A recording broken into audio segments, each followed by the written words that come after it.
The house directly next door to me is a rental property, which I had some issues with earlier this year. The issues came from two massive spruce trees that were growing on the property line and were causing property damage to my property.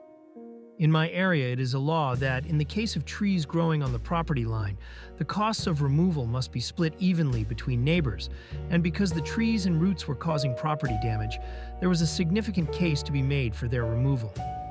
Removing the trees was not cheap, and involved bringing in cranes and multiple days of work due to their size and proximity to structures. I approached the neighboring property owner about splitting the removal costs, and was basically told I have no money.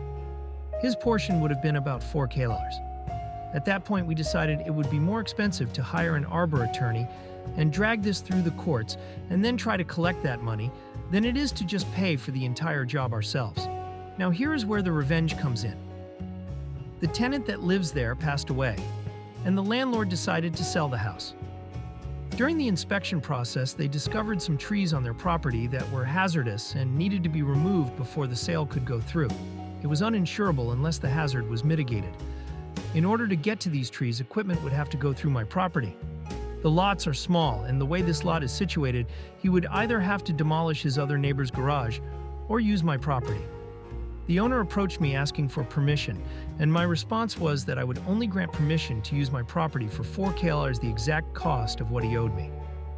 He tried claiming that it would jeopardize the sale of his property, and I simply replied, "I don't care. This is the cost. To use my property, take it or leave it." The following week he came with a check for $4,000, and I granted written permission to use my property.